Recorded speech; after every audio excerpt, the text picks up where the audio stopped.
네, 땀이 삐질삐질 나는 겁니다.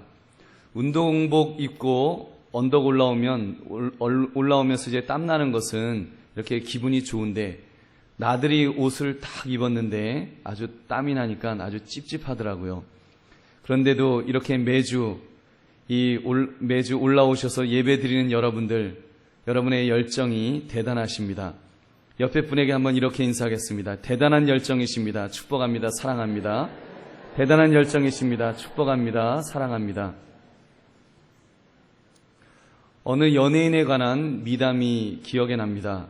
그 사람은 자기가 번 돈의 대부분을 남을 돕는 데 사용하는 사람이었습니다.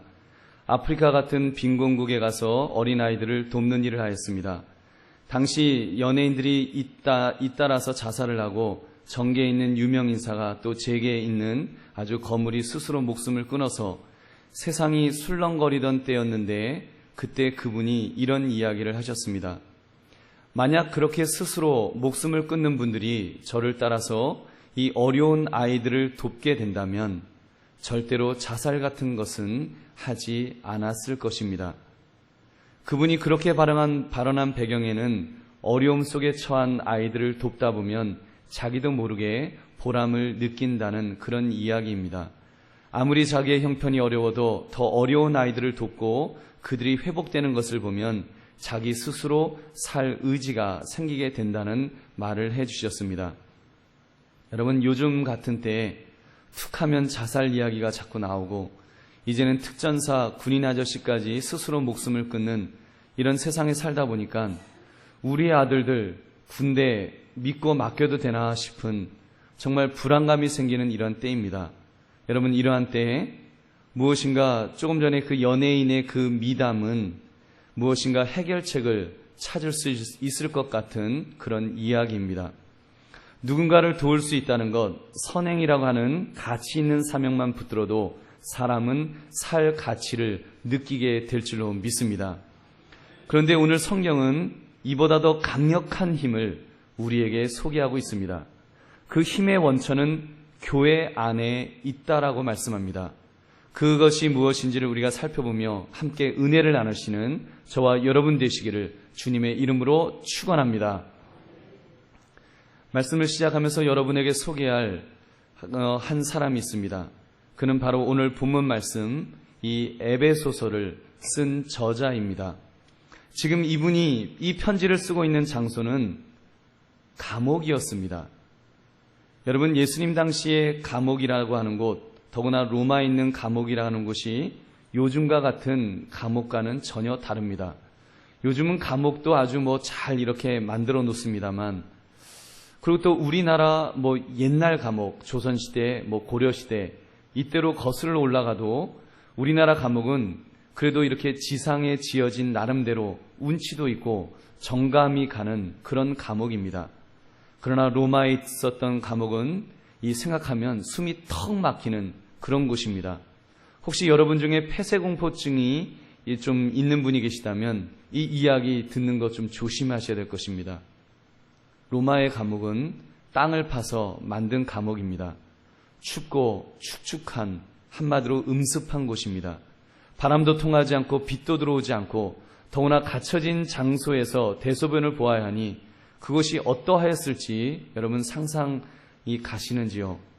배너라는 영화를 보니까 그 감옥의 위생 상태가 얼마나 안 좋은지, 이렇게 모녀가 들어갔다가 건강한 사람이 들어갔다가 나올 때는 나병 환자가 되어서 나오는 그런 끔찍한 곳입니다.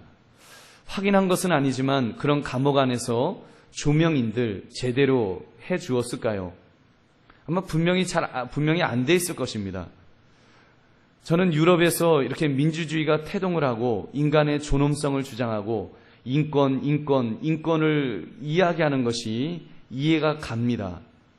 어쩌면 우리나라와 비교도 안 될 정도의 인간에 대한 어떤 야만성, 잔인성이 있었기 때문에, 그런 과거를 가진 사람들이기 때문에 그것이 너무 무서우니까 민주주의가 태동하지 않았는가, 이런 생각을 한번 해봤습니다. 제가 지금 이렇게 장황하게 감옥 이야기를 하는 데는 이유가 있습니다. 내가 만약 그런 감옥에 갇혀 있다고 한다면, 그것도 죄도 없는데 억울하게 갇혀서 소망 없이 있게 된다면 과연 어떤 마음을 가지게 될까를 한번 질문해 봤습니다. 막 분노할 것 같습니다. 근심하고 낙담하고 불안하고 초조하고 이 스트레스를 막 받아서 아마 세상에 인상이라는 인상은 다 쓰고 오만상을 찌푸리면서 불평하고 있겠지요. 어쩌면 스스로 신앙이 없다면 목숨을 끊고자 하는 그런 모습이 있을지도 모르겠습니다. 그런데 여러분, 오늘 말씀을 읽으시면서 오늘 이 성경 말씀, 이 에베소서를 읽으시면서 조금이라도 그러한 우울함을 느끼셨는지요? 이 글이 정말 감옥 안에서 쓰여졌다고 믿겨지십니까? 여러분, 이 글 내용이 얼마나 소망이 있고 얼마나 밝고 얼마나 이 힘이 있는지, 여러분 도대체 무엇이 이 편지를 쓴 사람을 이렇게까지 생동감 있는 사람으로 만들었느냐는 것입니다. 여러분, 우리는 그 답을 오늘 말씀의 제목 교회, 그 놀라운 비밀에서 우리가 찾을 수 있습니다. 교회에는 놀라운 비밀이 있습니다. 그리고 지금 이 사람은, 에베소의 교회를 세웠던 이 사람은 놀라운 비밀을 발견한 사람입니다. 여러분, 이 사람이 누구일까요? 사도 바울입니다.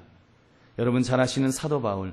사도 바울이 얼마나 놀라운 비밀을 가지고 있었으면 그는 이 에베소서를 쓸 뿐만 아니라 같은 옥중서신인 이 빌립보서를 쓸 때에는 아예 기쁨이라는 단어를 입에 달고 이렇게 쓰고 있습니다. 빌립보서 1장 3절을 보면 나의 하나님께 감사하며 기쁨으로 항상 간구한다고 말합니다. 그리고 어떤 이야기를 하면서는 나는 기뻐하고 또한 기뻐하노라. 막 자기가 기쁘대요. 감옥에 갇혔는데 도대체 감옥 속에서 그 캄캄한 감옥 속에서 그 음습한 감옥 속에서 뭐가 그렇게 기쁘길래 그는 기뻐하고 기뻐한다, 이런 말을 할 수 있을까요? 여러분, 우리가 오늘 본문 2절부터 4절까지 해서 그 비밀을 한번 파헤쳐 볼 수 있기를 바랍니다. 우리 한번 같이 읽겠습니다. 우리 2절부터 4절까지 우리 함께 읽겠습니다. 시작. 너희를 위하여 내게 주신 하나님의 그 은혜의 경륜을 너희가 들었을 터이라. 곧 계시로 내게 비밀을 알게 하신 것은 내가 먼저 간단히 기록함과 같으니 그것을 읽으면 내가 그리스도의 비밀을 깨달은 것을 너희가 알 수 있으리라. 아멘. 사도 바울은 지금 이 에베소서를 쓰면서 지금 은혜의 경륜이라는 것을 이야기합니다. 사도 바울은 자기가 사도가 되었다는 것이 아마 생각하면 생각할수록 막 신기했던 것 같습니다. 야, 내가 어떻게 사도가 되었지? 나는 유대인, 기독교인들을 박해하는 사람이었었는데, 나는 막 유대인들을 죽이면서 체포하고 다니는 그런 사람이었었는데, 더군다나 스데반 집사를 돌로 쳐 죽이는데 내가 앞장섰던 바로 그 사람인데, 어떻게 하나님은 나 같은 사람을 이방인의 사도로 이렇게 세우셨을까? 그는 지금 신기했습니다. 자기 자신을 어떻게 그렇게 쓰시는지, 그 경륜, 그 계획이 있으시다는 것을 그는 깨달으면서 막 어쩔 줄 몰라 하는 것입니다. 그는 다메섹 도상까지 오셔서 자기를 만나주신 예수님이 너무너무 신기했습니다. 눈을 멀게 할 정도의 강렬한 빛 속에서 부활하신 예수님이 그를 만나주셨습니다. 사도 바울은 그 예수님을 만나면서 주님이 나에게 직접 찾아오셔서 나를 이방인의 사도로 삼아주셨는데 이것이 얼마나 신기한 일인지요. 이 어마어마한 경륜, 이 어마어마한 비밀, 그런 이야기를 그는 시작하는 것입니다. 사도 바울은 말합니다. 계시로 내게 비밀을 알게 하셨다. 여러분, 계시라고 하는 것은 드러내 보여준다는 것입니다. 그렇게 비밀을 알게 하셨다고 말합니다. 그래서 자기가 이 글을 썼는데 그것을 잘 읽어보면 자기가 그리스도의 비밀을 깨달은 것 같이 여러분들도 그 비밀을 깨닫게 될 것입니다. 이런 이야기를 그는 하고 있습니다. 여러분, 그리스도의 비밀 무엇입니까? 그리스도에 관한 비밀이 아니라 여러분, 그리스도 자체가 바로 예수님이 비밀이신 줄 믿으시기 바랍니다.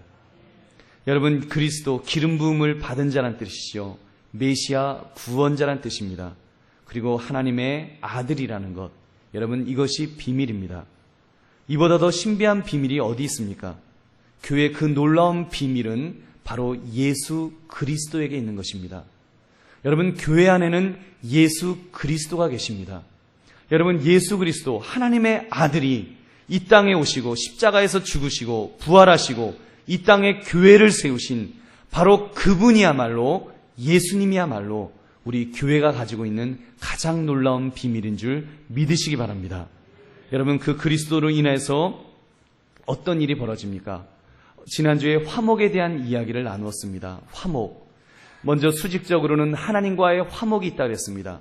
수평적으로는 이렇게 이웃과 이방인과 유대인이 화목하게 되었다는 말씀을 나누었습니다. 우리 하나님과 화목되는 것에 대해서는 우리가 딱히 이렇게 보여줄, 증명할 수 있는 것이 별로 없지요. 그러나 여러분, 유대인과 이방인이 화목하는 것을 보면 정말 우리가 하나님과의 화목이 이루어졌다는 것을 우리는 확신할 수밖에 없습니다. 여러분, 이방인과 유대인의 화목, 이게 얼마나 놀라운 일입니까? 이것은요, 북한과 남한이 통일되었다, 이 정도가 아닙니다. 만약에 우리 대한민국이 일본과 한민족이 되었다, 이 정도 이야기가 아닙니다. 사도 바울이 목격한 것은 유대인과 이방인이 하나 되었다고 말합니다. 여러분, 이건 엄청난 사건입니다. 이것은요, 보통 패러다임이 변하지 않으면 불가능한 일입니다. 유대인들이 보는 이방인은 이건 사람이 아닙니다. 유대인들이 보는 이방인은 지옥의 불쏘시개로 쓰려고, 그래서 사람들 숫자를 만들어 놓았다고 그들은 그렇게 생각했습니다. 그런데 예수님께서 오셔서 그 귀한 하나님의 사랑, 그 귀한 하나님의 은혜, 더군다나 예수 그리스도 하나님의 아들의 피를 유대인뿐만 아니라 이방인들에게도 부어주셨습니다. 여러분, 우리도 그것을 받은 것입니다.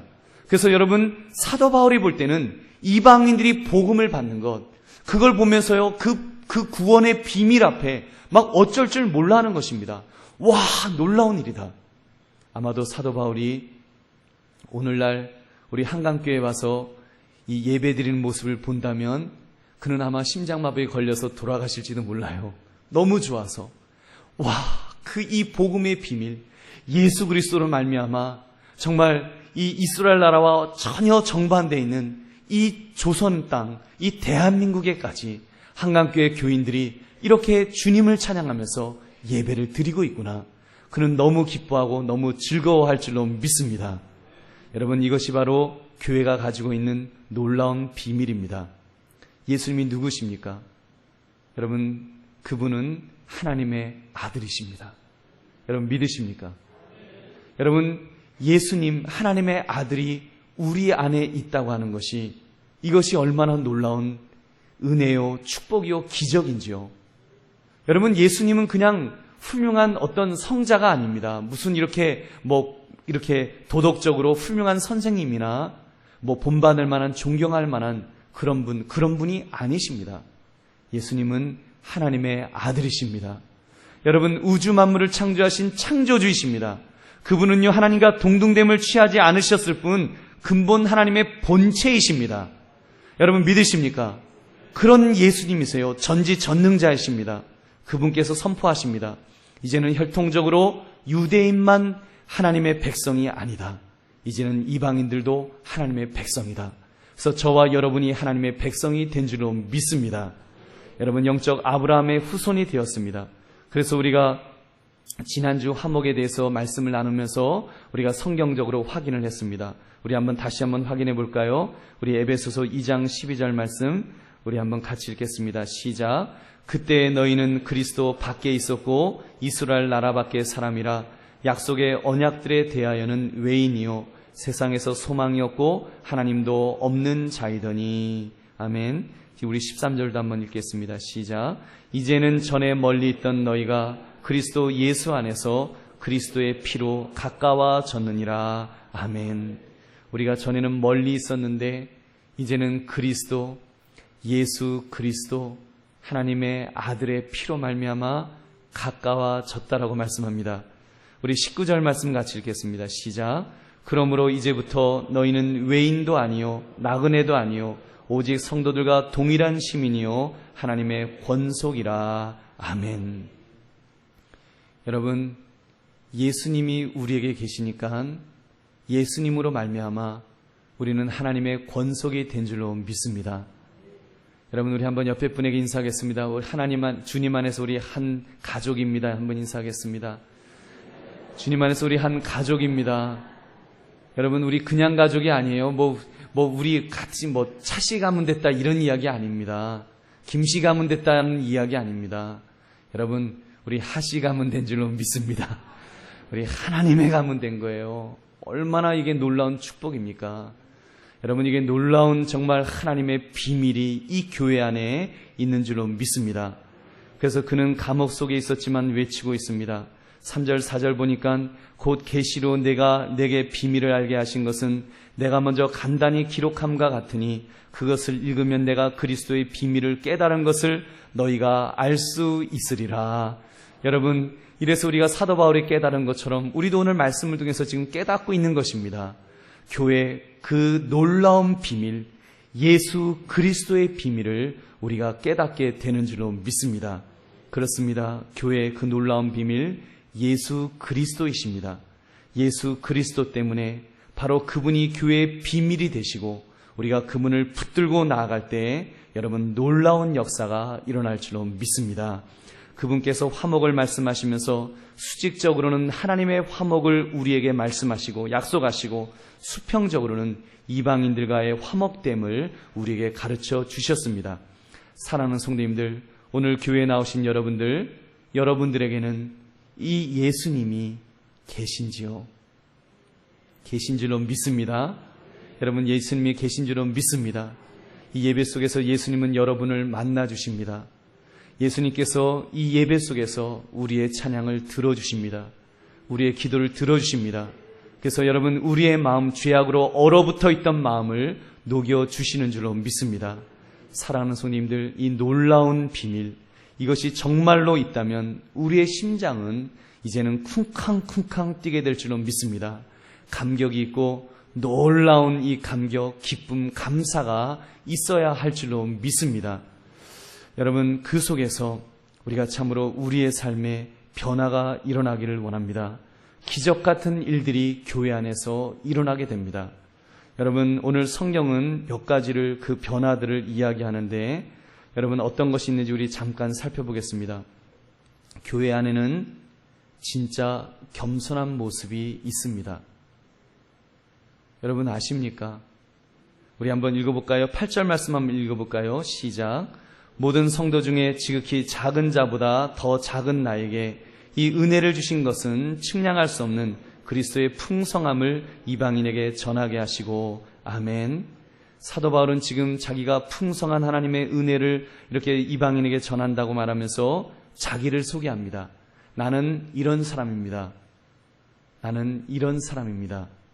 모든 성도 중에 지극히 작은 자보다 더 작은 자입니다.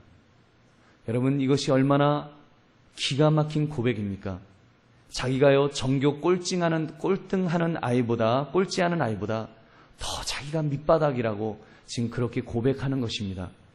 여러분, 이 말을 쓰고 있는 사도 바울이 진짜로 그렇게 작은 사람일까요? 세상적으로 정말 내세울 것이 없는 그런 인생이었을까요? 여러분, 그렇지 않습니다. 그는 날 때부터 특권을 가진 사람이었습니다. 로마 시민권이 있었습니다. 당시는 로마가 세상을 지배하고 있었습니다. 이스라엘 땅에도 여러 지역으로 이렇게 분할이 되어서 총독이 지배하기도 하고 분봉왕이 지배하기도 하는 로마가 판을 치는 그런 세상이었습니다. 바로 그 로마의 시민권을 이 사도 바울은 가지고 있었습니다. 날 때부터 가지고 있었습니다. 면책 특권이 있었습니다. 그리고 그는 바리새인 중에 바리새인, 영적으로도 최고의 리더 중에 리더로 그는 있었습니다. 당대 최고 석학이었던 가말리엘의 문화에서 공부했다고 그랬습니다. 한마디로 최고 학문, 최고 권력, 최고 영성, 세상에서 갖출 수 있는 최고의 것들을 다 갖춘 사람이었습니다. 그런 사람이 지금 말합니다. 나는 꼴찌 중에 꼴찌입니다. 여러분, 이것이 가능할까요? 여러분 같으면 과연 이렇게 말할 수 있겠습니까? 제가 우리 성도들 중에서 제가 제일 밑바닥입니다. 여러분, 이런 말을 과연 하기가 쉬운 것일까요? 어떻습니까? 여러분, 이 고백이 나오십니까? 여러분, 교회의 그 놀라운 비밀, 예수 그리스도를 만난 사람은 가능한 줄로 믿습니다. 여러분, 예수 그리스도를 만나면 이 놀라운 비밀, 그리스도를 만나면 가능합니다. 사도 바울이 그랬습니다. 사도 바울이 정말 그 하나님의 아들을 만나니까, 막 그분을 만나니까 그는 변화되는 것입니다. 만왕의 왕이신 하나님, 바로 예수 그리스도 앞에 있으니까 그는 깨닫게 되는 것입니다. 내가 그동안 내가 세상 속에서 잘난 줄 알고 뻐기고 살았던 것들, 그거 아무것도 아니구나. 정말 내 자랑거리들이 다 부질없는 것이었구나. 다 가치가 없는 것이었구나. 그는 배설물처럼 여겼다 그랬습니다. 이건 배설물과 같은 거예요. 이거 아무것도 아니고 이거 버려도 돼요. 그는 그렇게 고백하였습니다. 여러분, 이 고백이 사도 바울만의 고백이 아닌 줄로 믿습니다. 여러분, 우리 속에도 예수 그리스도가 있다면 우리도 똑같이 고백할 수 있는 줄로 믿습니다. 여러분, 교회는 그런 곳입니다. 교회는 정말 그 놀라운 비밀, 예수 그리스도를 가진 사람은 겸손함이 저절로 생기게 될 줄로 믿습니다. 하나님 앞에 있는데, 여러분, 정말 그 우주 만물을 창조하신 하나님 앞에 있는데 우리가 어떻게 겸손하지 않을 수가 있겠습니까? 얼마 전에 신문에서 세상에서 최고로 비싼 그런 요트가 만들었다는 기사를 읽었습니다. 그 요트는 금과 백금, 공룡, 뼈로 장식된 자그마치 5조 원짜리, 5조 원. 여러분, 5조 원이 얼마 되는지 5원이 아닙니다. 5조 원짜리 요트를 만들었다는 것입니다. 그 요트에 들어간 금, 백금 등 자재의 무게만 10만 킬로그램이라고 합니다.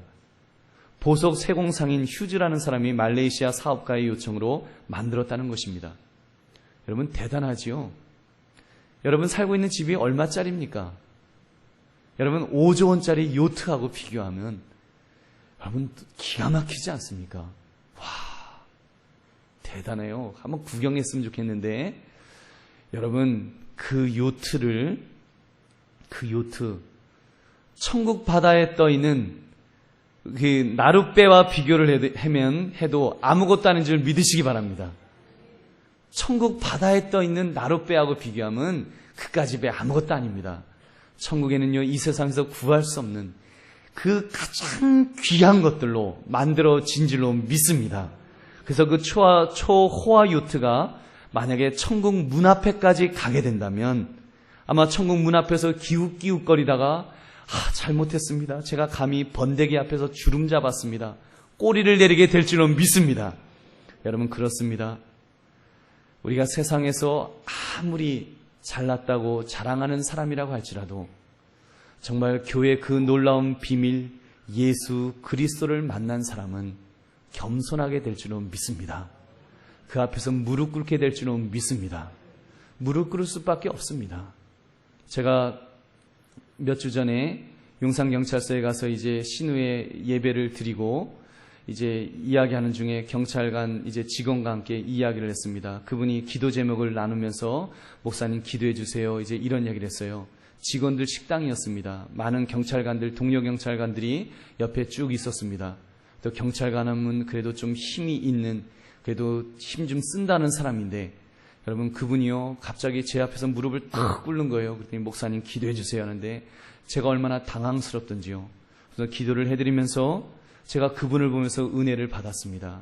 정말 대단한 분이다. 뭐 그분이 차은일이라고 하는 제가 대단해서 그 앞에 무릎을 꿇었겠습니까? 사람 앞에 무릎을 꿇은 것이 아니라 하나님 앞에 무릎을 꿇은 줄로 믿습니다.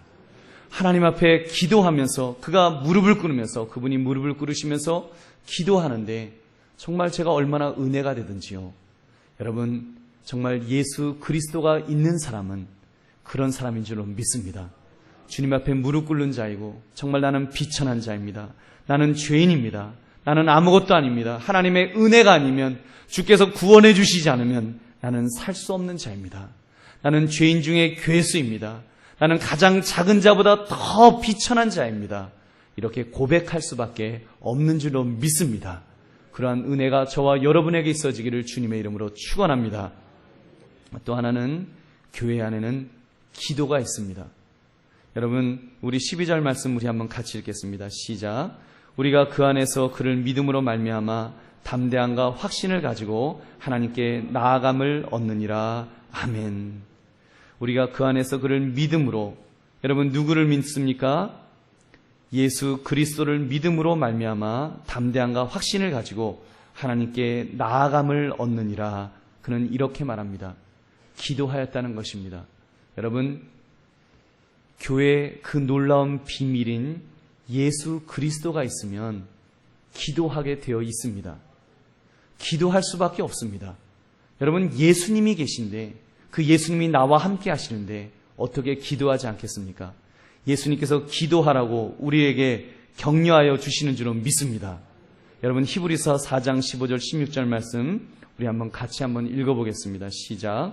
우리에게 있는 대제사장은 우리의 연약함을 동정하지 못하실 리가 아니요 모든 일에 우리와 똑같이 시험을 받으신 이로되 죄는 없으시니라. 그러므로 우리는 긍휼하심을 받고 때를 따라 돕는 은혜를 얻기 위하여 은혜의 보좌 앞에 담대히 나아갈 것이니라. 아멘. 여러분, 교회에 와서 우리가 기도하는데 어떤 분들은 기도하면서 기도가 잘 안 나옵니다. 그런 분들 말씀하세요. 목사님, 제가 염치가 있지 기도도 좀 하다 보니까 더 이상은 못하겠습니다. 왜요? 맨날요, 목사님, 주님 이것도 주시고 저것도 주시고 주여 이것도 해주시고 저것도 해주시고.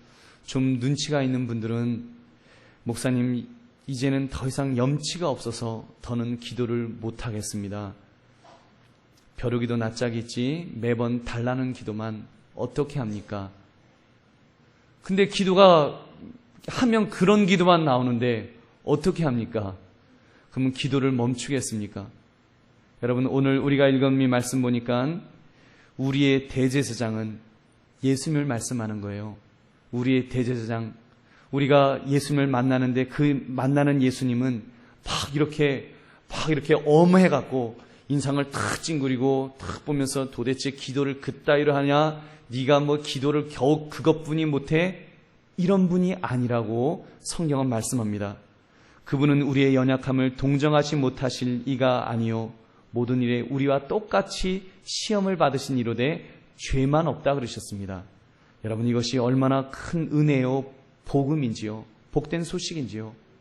우리가 주님 앞에 기도하면요, 여러분, 주님께서 옆에서 말씀하실 것입니다. 아무개야, 너가 지금 또 이거 달라는 기도하지?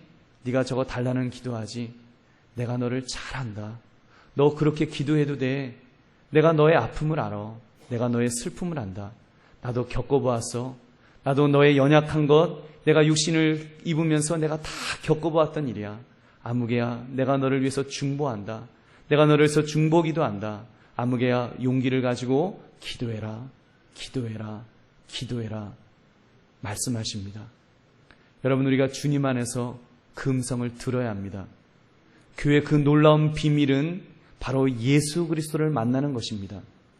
예배 속에서 그 예수님의 음성을 우리가 들어야 합니다.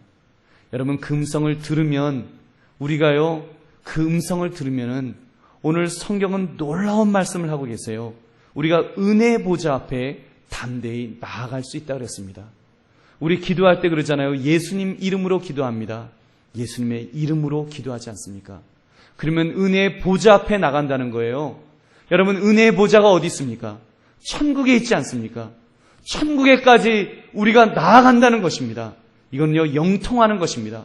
영적으로 통하는 거예요. 우리가 영적으로 천국까지 우리의 기도가 상달되는 그 연결점, 그 통로가 있다는 것입니다.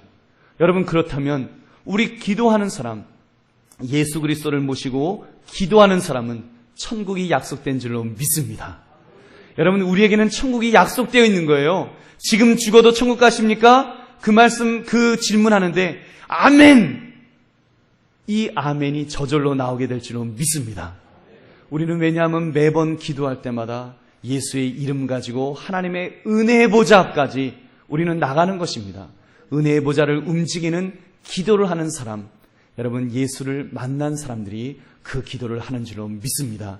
그런 은혜가 있으시기를 주님의 이름으로 축원합니다. 그 주님께서는 우리로 하여금 기도하라고 하십니다. 기도하는데 하여튼 기도해라. 가장 좋은 것으로 채워줄 땐간 기도해라고 말씀하십니다. 요한복음 14장 13절부터 14절 말씀. 너희가 내 이름으로 무엇을 구하든지 내가 행하리니 이는 아버지로 하여금 아들로 말미암아 영광을 받으시게 하려 함이라. 내 이름으로 무엇이든지 내게 구하면 내가 행하리라. 아멘. 여러분, 행하리라고 하셨습니다. 우리가 기도하면 하나님께서 분명히 응답하여 주실 줄로 믿습니다. 사실 이번에 지난주부터 이렇게 우리 고 구명자 권사님 또 고 조미연 집사님 사실 소천하셨습니다. 우리가 그렇게 기도했는데, 우리가 그렇게 간구했는데 폐암으로 돌아가셨습니다. 정말 인간적으로 생각하면 얼마나 속상하고요. 정말 막 하나님 앞에 저도 하나님 저 정말 더 기도해야 됩니까? 막 이런 마음이 들 정도로 사실 인간적으로 생각하면 마음에 시험이 들어요. 하나님,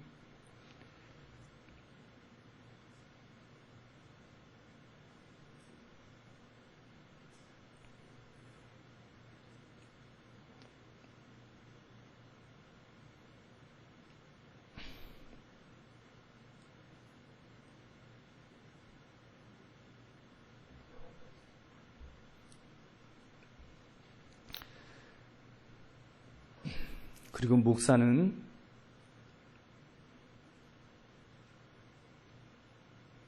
참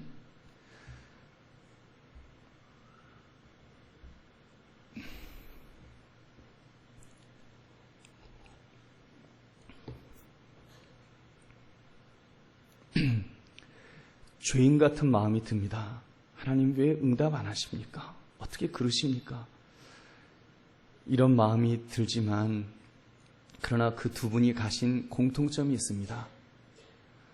폐암으로 가셨는데 우리 구명자 권사님 저한테 3년 반 전에 이제 발병이 되셨을 때 오셔서 저한테 그런 말씀하셨어요.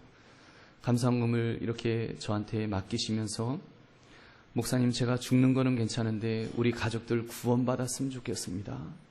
우리 남편, 우리 아이들 구원받았으면 좋겠는데 하나님 좀 나 살려주셔서 우리 남편 다 구원받고 가족 구원받기를 기도합니다 하면서 하나님 살려줄 줄로 믿습니다 그러시더라고요. 그래서 저도 용기를 가지고 이제 그거 놓고 우리 기도하고, 우리 교육자들도 이제 돌아가시기 전에는 정말 매주 가셔서 이렇게 예배 드리면서 그렇게 기도했습니다.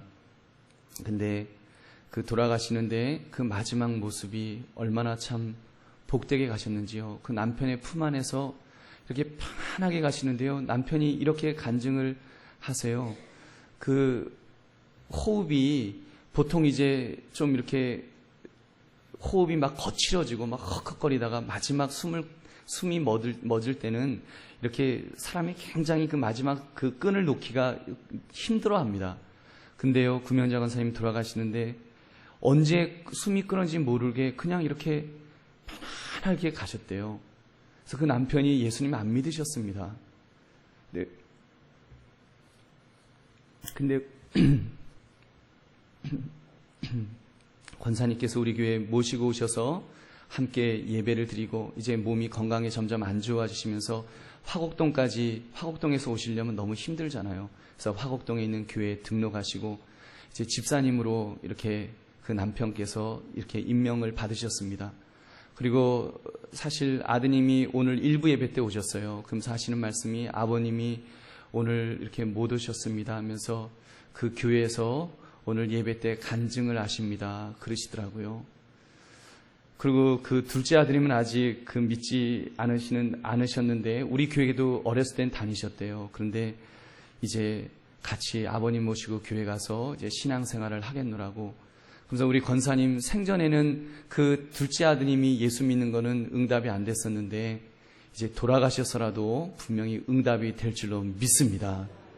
여러분, 우리 조미연 집사님 이렇게 지난 금요일 날 밤 11시 48분인가 이렇게 운명하셨습니다. 그 마지막 가시는 모습도 얼마나 이렇게 복되신지 우리 전사님 가셔서 마지막으로 이제 그 한 몇 시간 전에 가서 예배를 드리는데 마음에 평안이 오시더래요. 그리고 또 그 집사님도 전사님 제가 마음에 평안이 옵니다. 우리 권사님들도 가셔서 또 예배를 드리는데 마음에 평안이 온다고, 그리고는 정말 편안하게 이렇게 고생하지 않고 가셨습니다.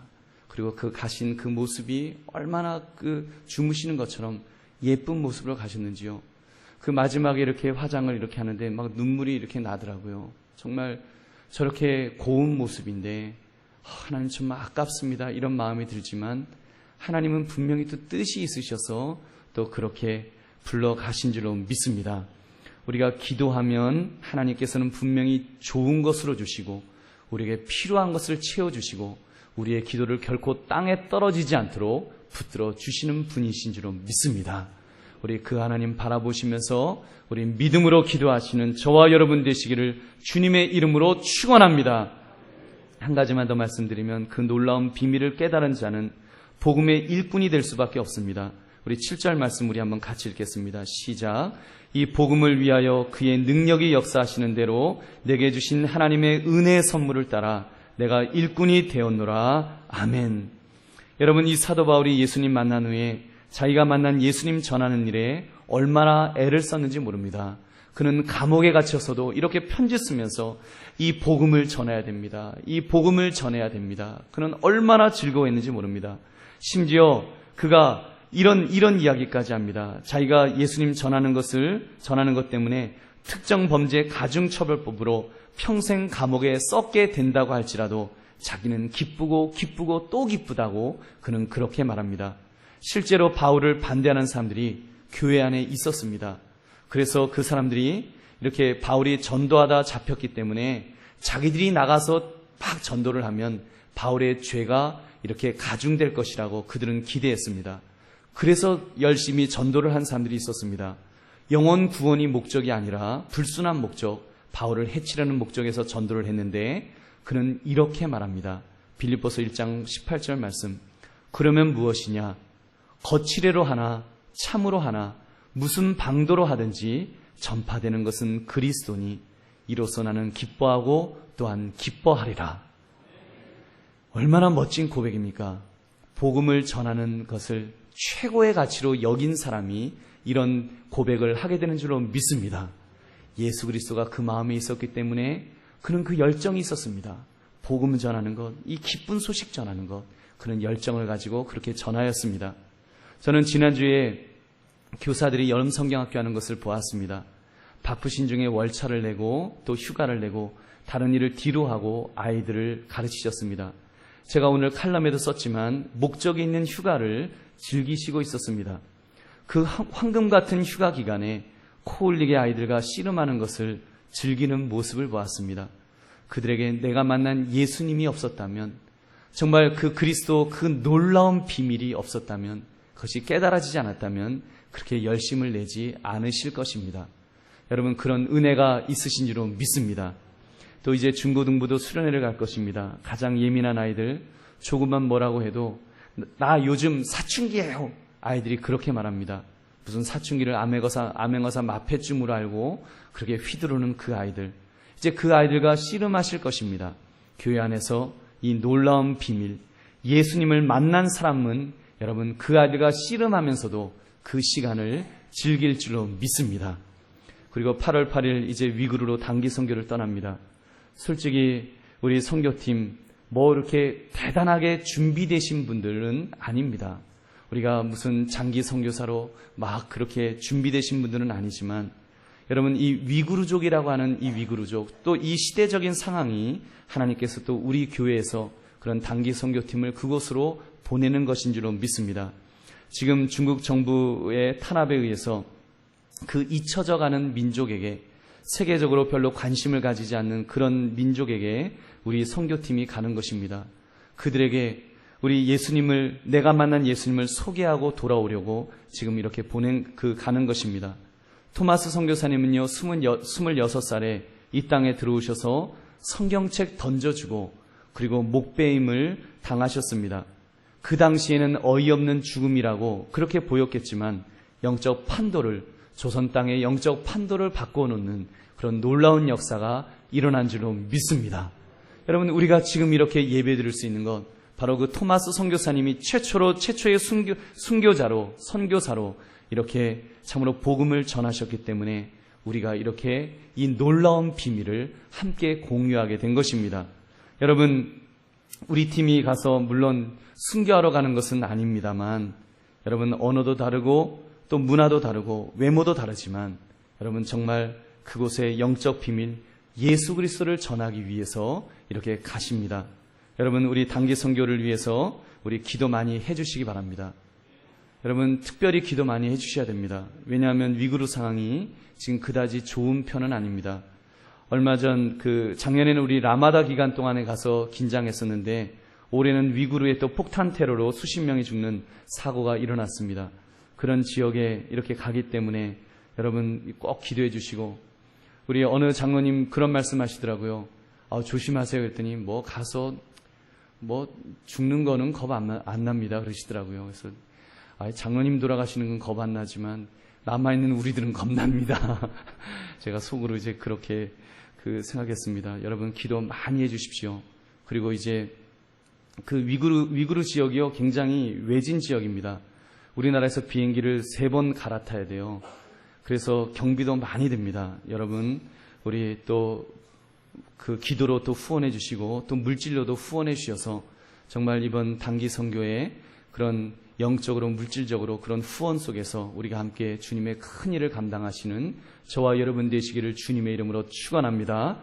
또한 우리 가장 중요한 이 한영혼 사랑 축제, 우리가 부당함을 가지고 우리 준비합시다.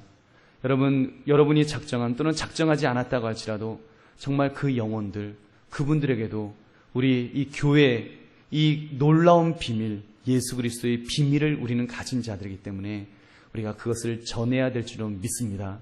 여러분, 나만 가지고 있으면 안 돼요. 사도 바울은요, 이 놀라운 비밀, 예수 그리스도의 비밀을 전하기 위해서 어쩔 줄 몰라 했습니다. 여러분, 말씀드립니다. 정말 우리가 이 예수 그리스도가 우리 속에 있다면 전하지 않을 수 없습니다. 내가 만약에 지금 전하고자 하는 마음이 식어 있다면 뭔가 잘못된 거예요. 신앙적으로 뭔가 잘못된 것입니다. 건강하지 않은 거예요. 건강하면 정말 예수 그리스도가 내 속에 계시면은 우리가 뜨거워서 전하지 않을 수가 없습니다. 그 영혼을 위해서 기도하시고 정말 그 영혼을 위해서 간구하시면서 또 용기를 가지면서 우리 나갑시다. 물론 우리가 그 뜨거운 마음이 있어도 막상 나가려면 부끄러워서 잘 안 돼요. 입이 안 떨어져요. 그러니까 주님 앞에 더 기도하시고 우리 또 연속 기도회 때 나오셔서 용기를 얻기 위해서 또 함께 부르짖어 기도하면서 우리가 힘을 얻어서 우리가 전도하는 일에, 복음을 전하는 일에 앞장서시는 저와 여러분 되시기를 주님의 이름으로 축원합니다. 말씀을 맺습니다. 사랑하는 성도님들, 교회에 이 놀라운 비밀이 있는 곳입니다. 바로 예수 그리스도 때문에, 주님 때문에 우리는 비밀이 있는 거예요. 그래서 이 비밀, 여러분, 우리가 예배 속에서 우리가 그 비밀을 깨달을 수 있기를 원합니다. 그 비밀이 느껴지기를 원합니다.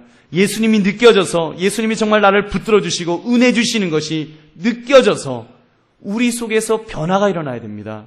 얼마나 점점 훨씬 더 정말 겸손해지고 더 담대해지고 더 기쁨을 가지고 복음을 붙들면서 자기 인생의 최고의 가치, 이것이 복음이구나, 예수 그리스도구나, 이 자부심을 가지고 우리가 앞으로 나아가야 될 것입니다. 여러분, 저는 이런 은혜가 우리 한강교회에 있기를 바랍니다. 여러분, 이런 은혜가 우리 성도님들에게 있으시기를 바랍니다. 예배 때마다 정말 오늘도 우리 주 앞에 나와서 예배 드리시는데 땀을 뻘뻘 흘리시면서 이곳에 오셨는데 우리 교회 이 놀라운 비밀, 이 비밀 한 가지, 제일 중요한 비밀, 예수 그리스도, 이분을 우리의 가슴 속에 정말 꽉 붙들고 꽉 모시고 그리고 돌아가실 수 있는 저와 여러분 되시기를 주님의 이름으로 축원합니다. 우리 함께 기도하겠습니다.